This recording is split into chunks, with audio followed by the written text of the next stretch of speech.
Slimību profilakses un kontroles centra šī rīkotā akcija un vispār šīs visas viņa iniciatīvas ir ļoti apsveicamas un ceram, ka arī nākotnē būs šādi pasākumi. Mēs varēsim izglītot bērnus arī turpmāk. Patiesībā jau tajā pašā dienā, kad es vadu to semināru, var redzēt, ka bērni arī pēc nodarbības, tad, kad teiksim, viņi jau ir nomazgājuši rokas, jo nodarbības laikā viņi tāpat pēc nodarbības skrien mazgāt rokas. Tev patīk šī dienas nodarbība? Jā.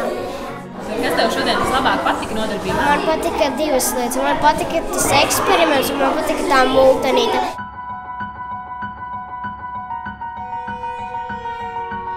Eksperimentā es uzzināju, ka ir arī speciāli pulveri, lai redzētu visus mikrobus, kad biežāk jāmazgā rokas.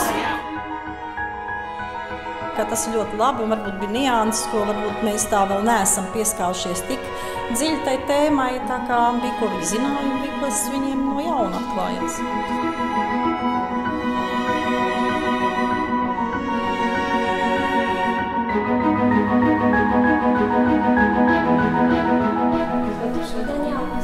Es uzzināju, kad mikrobs var būt ik visur. Es uzzināju, ka jāmazgā rokas ir pareizi ar ūdeni un ziepeni.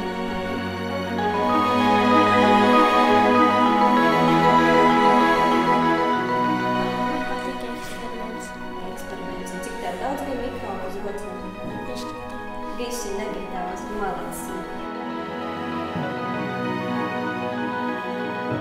Es arī dažādot to bērnu ikdienu. Es domāju, jau no tā viedokļa vien, ka ir kaut kas cits un ir citi skolotāji, un tad varbūt arī vairāk aizsardz informāciju no sēžas.